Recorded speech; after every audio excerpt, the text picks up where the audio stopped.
Salut tout le monde. Alors on ne sait pas quoi regarder sur Netflix?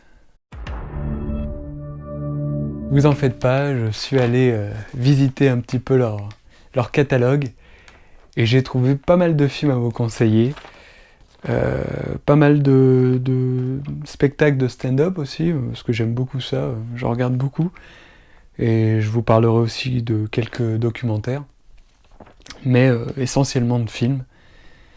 Et donc je vais commencer par des films qui sont que tout le monde considère comme des grands films de cinéma et que tout le monde devrait avoir vu. Alors je tiens à m'excuser d'avance si les films dont je vais parler ne sont plus sur Netflix, parce que je me suis rendu compte qu'ils disparaissent de temps en temps. Alors je vais commencer par La Cité de Dieu de Fernando Meirelles. Alors ça se passe dans les favelas à Rio, il me semble. Ouais, c'est ça, Rio de Janeiro. Et alors, c'est hallucinant, quoi. En termes de mise en scène, de jeu d'acteur, on dirait un documentaire, quoi. Les musiques... Bon, ça fait un moment que je l'ai pas vu, hein. Alors, il est plus très frais dans ma tête. Mais vraiment, j'ai un souvenir d'un film ultra violent aussi, hein. Il y a des scènes hallucinantes de violence, de sexe. Enfin, vraiment, il y a de quoi voir dans le film, hein. Si vous l'avez pas vu, foncez le voir, vraiment. La Cité de Dieu, c'est un très grand film. Ça a été adapté ensuite en série, et je crois même qu'il y a eu un deuxième film. En tout cas, le reste était pas mal aussi. Mais voilà, La Cité de Dieu, faut le voir. Ensuite, Black Book de Paul Verhoeven, très grand réalisateur aussi, hein, Paul Verhoeven, on en reparlera. Alors c'est un film sur l'occupation allemande aux Pays-Bas, et sur une juive qui va infiltrer les nazis. Ouais, c'est un très très bon film, hein. Si vous connaissez Paul Verhoeven, Basic Instinct, Robocop, Total Recall, Elle avec Isabelle Huppert, chef-d'œuvre. Voilà, si vous connaissez ces films, vous ne serez pas déçus par Black Book. Ensuite, Dracula de Francis Ford Coppola. Bon, je vais pas vous le vendre, hein, c'est un chef-d'œuvre, c'est du fantastique avec Winona Ryder, avec Gary Oldman qui joue Dracula. Voilà, Tom Waits qui joue aussi dedans. Moi, c'est un des films que je préfère. La mise en scène est hallucinante, les couleurs. C'est un opéra, vraiment. Il y a celui qui joue Van Helsing, c'est Anthony Hopkins, qui a un très bon rôle aussi. Voilà, pareil, il faut le voir. L'Esquive de Abdelatif Kechiche, qui est un des premiers films d'Abdelatif Kechiche, qui était vraiment très bien. Tout le monde a vu La vie d'Adèle, ou La graine et le mulet aussi, qui était bien. Mais L'Esquive, ouais, j'ai un bon souvenir. Voilà. Sinon, il y a American Beauty de Sam Mendes et Les Noces Rebelles. Alors moi, je préfère même Les Noces Rebelles avec DiCaprio et Kate Winslet, qui est d'une profondeur abyssale. Il y a 1000 sujets dans le film, vraiment, c'est très très intéressant. C'est sur l'ennui d'un couple américain dans une petite banlieue toute tranquille d'Amérique, et de la lâcheté que beaucoup de gens ont, en fait, de pas vivre ce qu'ils voudraient vivre, qui restent planqués dans leur boulot à s'ennuyer, quoi. Et Kate Winslet essaye de sortir son couple de cette monotonie, et ça va virer plutôt au drame. Mais voilà, Les Noces Rebelles, et si vous l'avez vu, lisez le livre de Richard Yates, qui est un chef-d'œuvre, vraiment, c'est un des meilleurs livres que j'ai lu de ma vie. La fenêtre panoramique. Voilà, Les Noces Rebelles. Et American Beauty, évidemment, si vous l'avez pas vu, avec Kevin Spacey. Pareil, hein, c'est toujours des gens qui s'emmerdent dans leur vie, dans leur petite banlieue, et comment tout dérape. Et vous avez aussi Jared de Sam Mendes sur la guerre en Afghanistan, qui est encore très intéressant, très intelligent comme film. Il faut tout voir de Sam Mendes. À part les James Bond, moi je peux pas blairer les James Bond.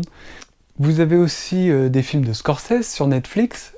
Scorsese qui est l'un des plus grands réalisateurs du monde, hein, si ce n'est un des plus grands actuels en tout cas, hein, avec Werner Herzog ou Spike Lee. Et sur le site, il y a donc Les Infiltrés, qui est plutôt un film récent. Hein. Il a eu l'Oscar de la meilleure mise en scène avec ce film, enfin. Et c'est vrai que là, je l'ai revu, c'est un chef-d'œuvre, hein, au point de vue du montage, du scénario. C'est un remake d'un film hongkongais, il me semble, Infernal Affair. Je ne l'ai pas vu, alors je pense qu'il doit être pas mal aussi. Voilà, donc Les Infiltrés avec Mark Wahlberg, Matt Damon et DiCaprio, hein, 3 acteurs extraordinaires. Vous avez aussi Mean Streets, donc t'as Harvey Keitel qui joue dedans, qui était son acteur fétiche jusqu'à ce film, et tout d'un coup il y a eu Robert De Niro, qui est pour la première fois dans un film de Scorsese, et il crève l'écran. Si vous aimez Michel Gondry et que vous aimez Boris Vian, vous avez L'écume des jours. La première fois que j'ai essayé de le regarder, j'ai pas du tout accroché. Le débit des dialogues, et je trouvais que c'était mal enregistré, qu'on n'entendait pas beaucoup ce qui se disait. Et finalement, je l'ai vu en entier et ça m'a vraiment pris, quoi. Il y a une mélancolie incroyable à partir du milieu du film. Comme dans le livre, hein, c'est d'une tristesse assez incroyable. Et d'une inventivité hallucinante, hein, comme d'habitude chez Michel Gondry. Tous les effets spéciaux sont faits à la main, hein, ça a beaucoup de charme. Et Audrey Tautou et Duris sont excellents. Il y a plein d'autres seconds rôles super dedans.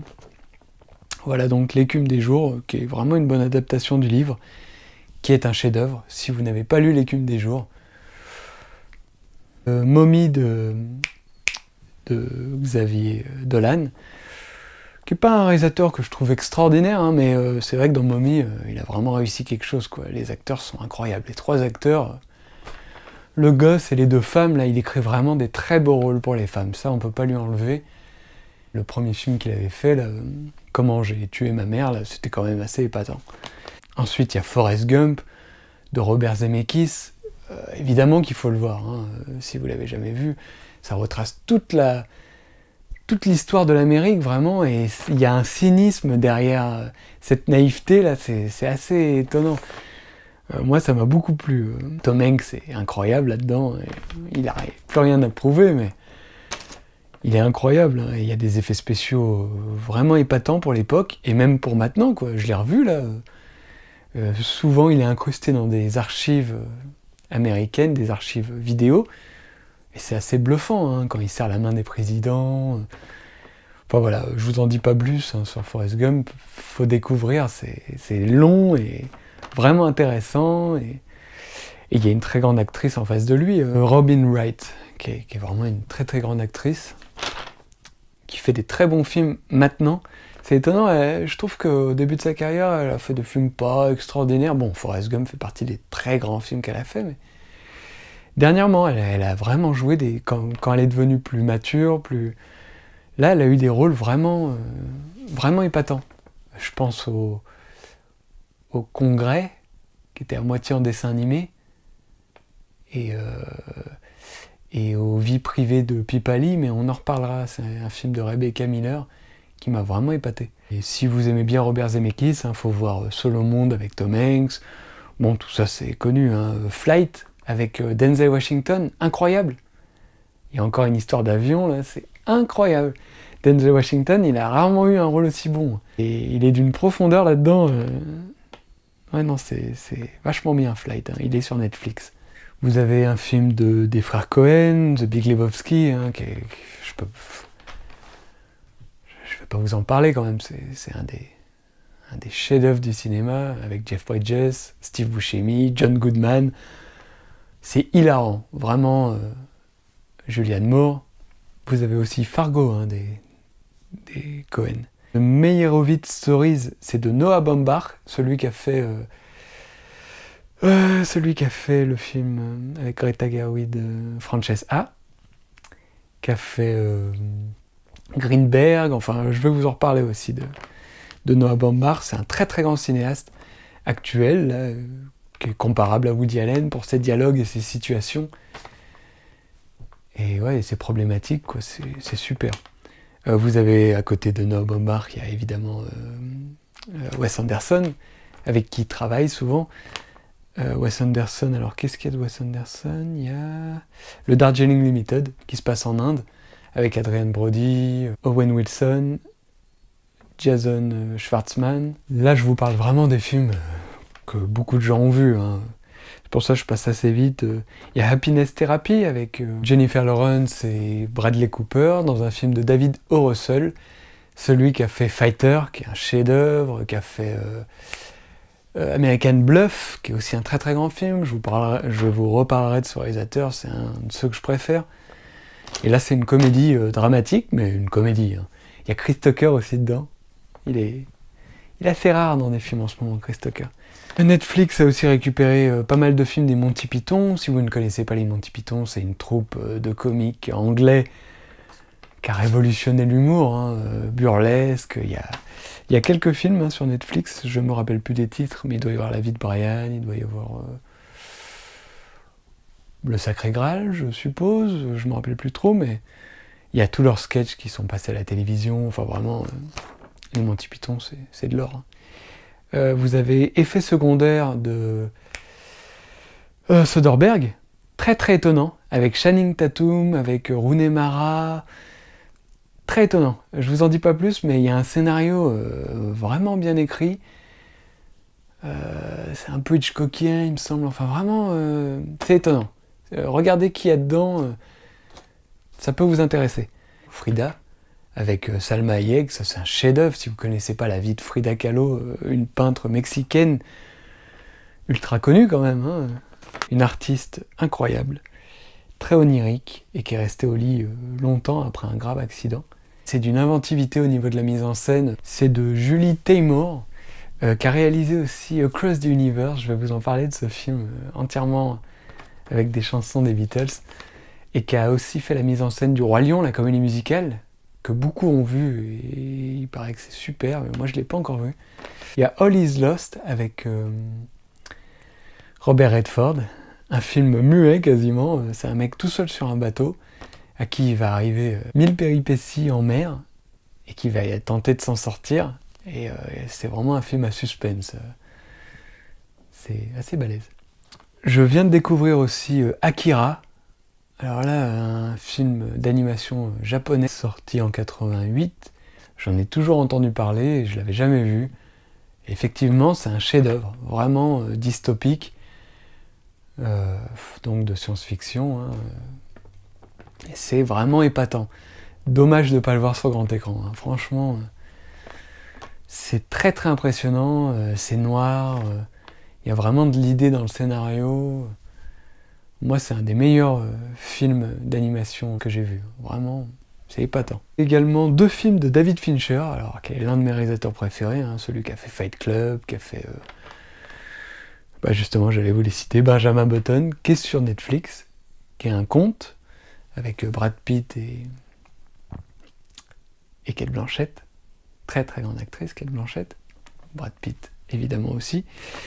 Et vous avez aussi Zodiac, de David Fincher, qui est un film à suspense, qui est... enfin, suspense. C'est un policier, quoi. C'est sur la traque du tueur qu'on appelait le Zodiac. C'était dans les années 70, pendant le disco. En Amérique, pendant tout un été, il y a eu un tueur qui a tué un bon nombre de gens. Il y a Chloé Sevigny dedans, il y a Robert Downey Jr., il y a très très bons acteurs. Le film est long. Il peut être très violent parfois. Je me rappelle de scènes très crues, de coups de couteau. Ouais, il y a des moments très hard. Zodiac, donc, qui est un des grands films de David Fincher. Également un Ken Loach, Looking for Eric. Si vous connaissez pas Ken Loach, regardez-le, hein. C'est avec Cantona. C'est un mec qui a pour conscience Eric Cantona, qui est fan de foot et qui a toujours Eric Cantona au-dessus de lui, qui le conseille. C'est assez rigolo. Bon, Ken Loach, il faut voir tous ses films sinon, hein. C'est vraiment un très grand réalisateur. Hellboy de Guillermo del Toro et Pacific Rim aussi, qui est sur Netflix. Si vous ne connaissez pas Guillermo del Toro, faut obligatoirement en voir, hein. Hellboy, c'est une merveille, hein, de fantasy, c'est adapté d'une BD vraiment bien aussi, très, très noir, très gothique. Ouais, non, c'est très chouette, Hellboy. Vous avez le film sur Ray Charles, qui est un de mes films préférés. La guerre est déclarée de Valerie Donzelli. Alors là, faut s'accrocher, hein. C'est très émouvant, c'est sur l'histoire la véritable histoire de Valerie Donzelli, en fait, avec son mec de l'époque, Jérémy Elkaïm, très bon acteur aussi. Et c'est sur l'histoire de leur enfant qui s'est retrouvé à l'hôpital pendant plusieurs mois. Vous avez aussi Lila Dissa de Ziad Doueri avec Vaina Gioconte, qui est un film plutôt érotique. Et j'ai un bon souvenir du film, qui était pas mal du tout. Buried, où un homme est enfermé pendant tout le film dans un cercueil, enterré vivant. Indiana Jones entre quatre planches. Police, également, de Mai Wen. En comédie musicale, vous avez les Blues Brothers, très connus, de John Landis. Si vous n'avez pas vu les Blues Brothers 2000, c'est pas mal non plus, hein. Il y a Eric Clapton, il y a B.B. King dans le film, il y a vraiment des... Si vous aimez le blues, il y a de quoi faire dans le deuxième aussi. West Side Story, très très grande comédie musicale, donc avec la musique de Leonard Bernstein, avec les paroles de Stephen Sondheim, celui qui a écrit ensuite Sweeney Todd, la comédie musicale incroyable. Si vous aimez les livres des sœurs Austen, il y a Pride and Prejudice avec Keira Knightley, qui est un très très bon film. De Joe Wright, celui qui a réalisé aussi Reviens-moi, et qui a aussi adapté Anna Karenine au cinéma. Et il y a aussi un Ridley Scott, American Gangster, avec Denzel Washington, encore, qui a un super rôle, sur un exportateur d'héroïne pendant le Vietnam, qui faisait venir la dope dans les cercueils des militaires qui mouraient donc au combat. Et c'est une histoire vraie donc. Je vais m'arrêter là pour les films que tout le monde a vus. Bon, j'en ai glissé quelques-uns qui sont pas très connus, hein, c'est vrai. C'est vrai. Mais là j'ai surtout parlé des gros films quoi, qu'il faut avoir vus. Je vais peut-être enchaîner avec des films comiques, hein, des films rigolos. Hein, la plupart du temps, les gens veulent plutôt se détendre devant un film. Alors là, je vais aller vite, hein. Il y en a un paquet de films sympas. Le Roi de la Polka, par exemple, qui est arrivé sur Netflix il y a pas longtemps, avec Jack Black, l'une de mes idoles. Et c'est une histoire vraie. Il y a le documentaire du vrai personnage aussi sur Netflix, d'un mec qui a entraîné tout le monde dans son délire de polka, et c'est très drôle. Il a emprunté à plein de gens pour pouvoir faire des tournées, des albums. Un film de Maya Forbes dont j'ai déjà parlé dans une vidéo qui parlait de son film Daddy Cool. Je vous invite à aller voir la vidéo. Si vous aimez Jim Carrey et Judd Apatow, vous avez le film Braqueur amateur, qui a été écrit par Judd Apatow. C'est assez politisé comme film, tout en étant très drôle. Mythomane de Ricky Gervais, un grand comédien et qui a fait beaucoup de stand-up. Et là, qui réalise un film où il joue dedans, et il joue quelqu'un qui vit dans une société où personne ne ment, et un jour il va se mettre à mentir et devenir le roi du monde. Et c'est très drôle. Vampire en toute intimité, de Jemaine Clément et Taika Waititi, deux personnes originaires de Nouvelle-Zélande, me semble-t-il. Et c'est un film vraiment hilarant, quasiment un sketch sur des vampires qui vivent ensemble. Également Crazy Kung Fu, celui-là vous ne pouvez pas passer à côté.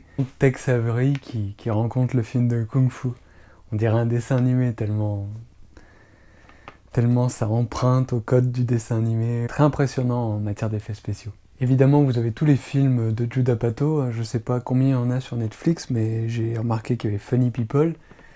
Peut-être son film le plus mature, le plus réussi même peut-être, qui est assez long, et c'est sur Adam Sandler, un comique de stand-up qui apprend qu'il va mourir. Il y a plein d'acteurs extras dedans, il y a Jonah Hill, Seth Rogen, toute la bande de Judd Apatow. Il y a sa femme, Leslie Mann.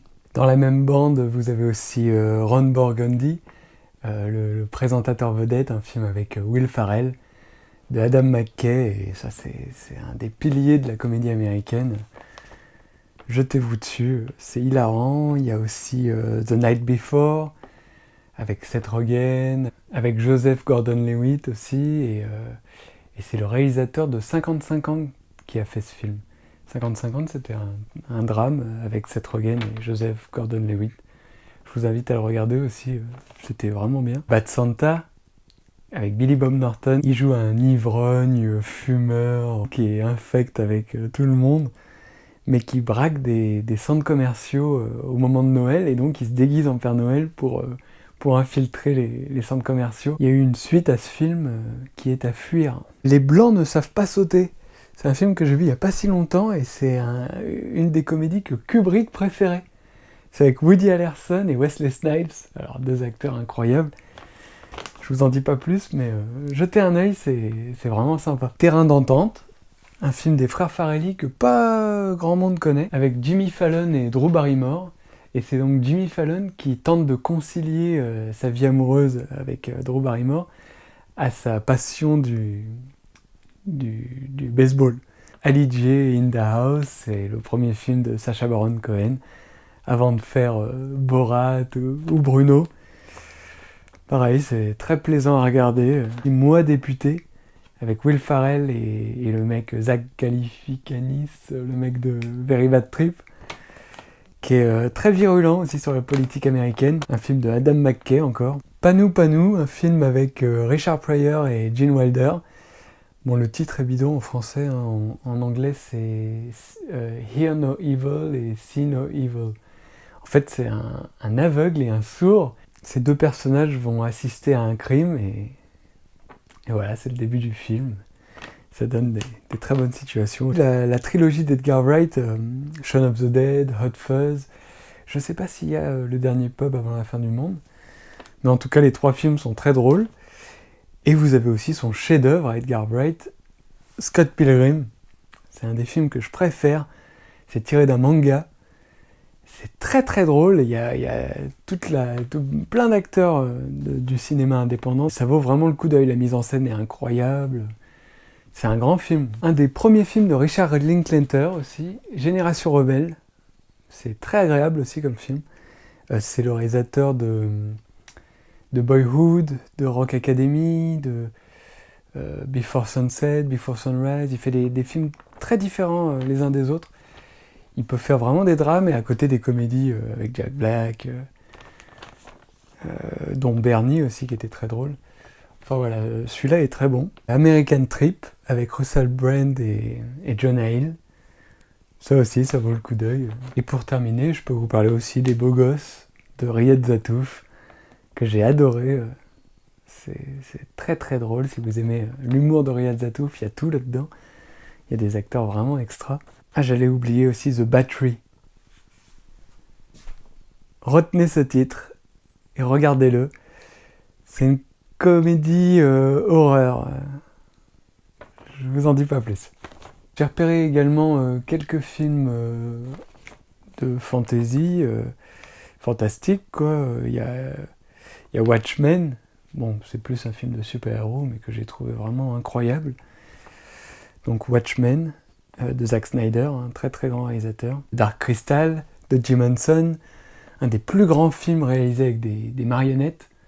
On en reparlera de Jim Henson, c'est le père des Muppets, le créateur des Muppets, qui a fait un film vraiment très très abouti au niveau visuel.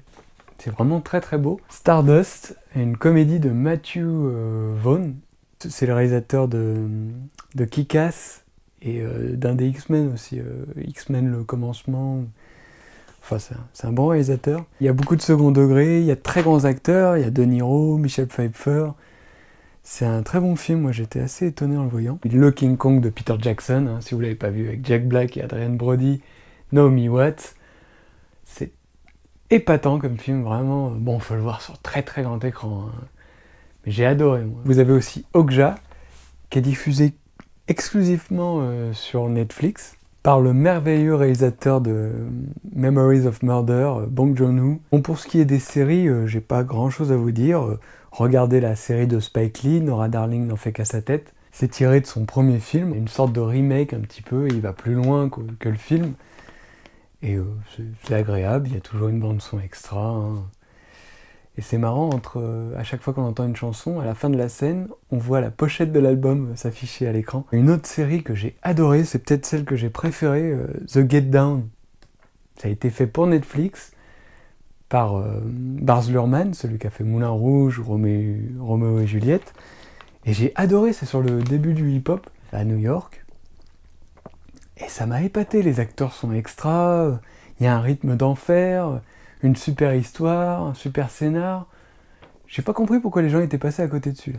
Et une bande son à tomber par terre. Hein. Vraiment là, si vous aimez la musique, c'est extra. L'émission Comedians in Cars Getting Coffee de Jerry Seinfeld, qui est un des plus grands du stand-up en Amérique.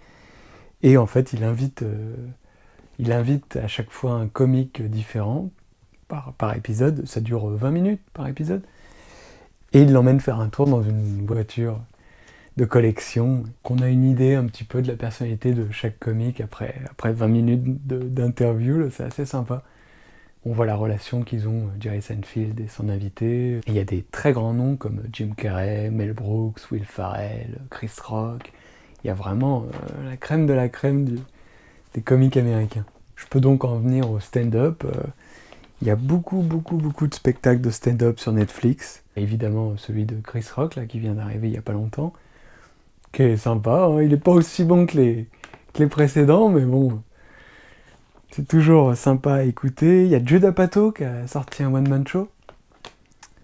Lui qui n'est pas vraiment habitué à faire du stand-up, hein. Il a commencé quand il était jeune, mais ensuite il s'est lancé dans la réalisation de films et il n'a plus jamais fait de stand-up.